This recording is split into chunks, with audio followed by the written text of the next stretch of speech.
L'ultima parte di Ore 7, come sempre dedicata al nostro ospite all'interno dell'attualità che si è creata anche oggi con la chiusura l'ipotesi della regione della chiusura delle scuole medie e superiori, la stretta del weekend. Vi richiamo questa pagina del Messaggero Veneto. Tutto questo a cominciare da venerdì, appunto con la nuova ordinanza. Da lunedì invece questa zona arancione rafforzata in provincia di Udine e Gorizia che porterà alla chiusura anche delle scuole medie e superiori. Ipotesi, peraltro, stiamo dicendo, perché alle 11:30 ci sarà l'ufficialità nel corso di una conferenza stampa. Abbiamo in collegamento Dorino Favotta, che è il presidente dell'ANCI. Buongiorno.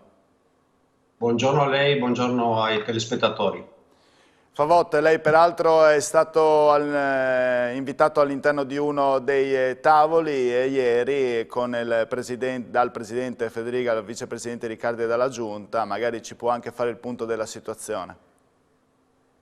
Ma guardate, ieri il Presidente ha voluto, assieme al Vicepresidente, che tra l'altro ha il referato alla salute, ha voluto fare il punto della situazione assieme ai componenti del CAL e ad ANCI, quindi col sottoscritto anche. Tutto parte dall'impennata degli ultimi giorni dei contagi dovute a quanto pare per la maggior parte a quella famosa variante inglese che appunto sta veramente diffondendo in maniera incredibile il contagio. La situazione che c'è stata un attimo così illustrata vede la zona con maggior criticità, la ex provincia di Udine. Quindi ci saranno delle restrizioni che dipenderanno molto, ma dovrebbe essere uscito già ieri il nuovo DPCM, appunto dal DPCM dello Stato, e da lì a scendere i provvedimenti di carattere regionale. Ecco. Ecco, appunto il nuovo DPCM che dice con 250 nuovi casi registrati ogni 100.000 abitanti, ciò porterebbe a una restrizione delle misure, soprattutto per quanto riguarda le scuole, anche se non si è in zona arancione. Il Friuli Venezia Giulia ne ha leggermente sopra 258, ma quello che preoccupa, come ha detto lei, l'ex provincia di Udine, che ne ha, se non sbaglio, 353 nel periodo tra il 22 e il 28 febbraio, e questa è la grande preoccupazione, un dato che insomma porterebbe alla didattica a distanza. Scuole chiuse, lei è d'accordo a questo punto? Magari un sacrificio per questo mese a venire, da lunedì fino al 6 aprile? Ma guardate, rispetto a quello che ci è stato dato come indicazione, siccome appunto questo diffondersi del contagio va a colpire in modo particolare la fascia tra gli 11 e i 19 anni, quindi parliamo di fasce giovanili, con l'idea che questo diffondersi può essere bloccato nel giro di qualche settimana. È chiaro che non si possono adesso dare dati precisi perché insomma è un po' tutto in divenire, però credo che una chiusura delle scuole con la didattica a distanza per qualche tempo possa aiutarci a venire fuori da questa situazione. Come diceva bene lei, la didattica a distanza che potrebbe scattare varrebbe non soltanto per le zone rosse, ma anche per le zone gialle e arancioni, dove appunto si supererebbe quel parametro dei 250 su 100.000, oppure che ci sia stata nell'ultima settimana una particolare impennata dei contagi. Ecco.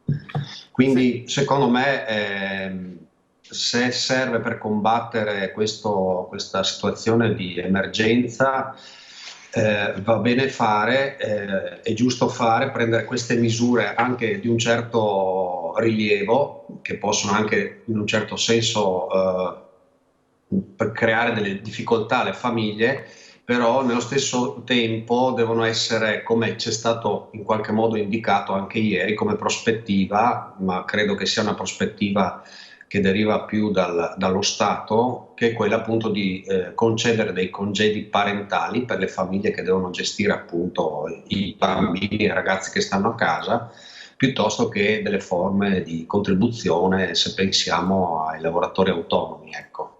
Certo, a questo proposito ecco, apro anche la pagina del Messaggero Veneto, lei l'ha ricordato bene, congedi pagati ai genitori di alunni in DAD, questa sarebbe la misura che è varata dal governo, pronto ad aumentare oltretutto il deficit con 12 miliardi a imprese e partite IVA, nel decreto sostegno una piattaforma per l'autocertificazione delle aziende. Il suo presidente però nazionale De Caro non è stato tanto diciamo, gentile nei confronti, ho usato questa parola, questo aggettivo, nei confronti del governo, dice si chiudono le scuole ma si favoriscono movida e assembramenti, cioè comunque si terrebbero aperti bar e ristoranti quantomeno per asporto. Cosa ne pensa? Ma questa è un po', se vogliamo chiamarla, come ha detto il presidente De Caro, il presidente ANCI nazionale, è una sorta di contraddizione in termini, se vogliamo, no? Nel senso che si rischia un po' di creare malumori tra le famiglie, dove vediamo magari che i genitori sono costretti a stare a casa perché i figli non possono andare a scuola, devono accudirli, eccetera, e dopo si vedono quei momenti della movida che lasciano un po' perplessi. È anche vero, comunque bisogna ricordarlo, che una delle possibilità che ci sono, soprattutto se pensiamo alle grandi città dove in effetti si sono creati maggiormente questi momenti di particolare rischio con gli assembramenti, c'è la possibilità, dicevo, da parte dei sindaci anche di emettere ordinanze che limitino o perlomeno addirittura possano chiudere determinati quartieri. Quindi diciamo che bisogna cercare di mettere in atto un po' le misure in coordinamento tra ciò che sono i provvedimenti più nazionali o regionali a seconda del caso con quelli specifici di ogni singola situazione. Quindi non è escluso insomma, che si possa attuare, qualche sindaco possa attuare delle chiusure dei centri, questo vuole dire. Certo, assolutamente sì, sì, sì, con le ordinanze.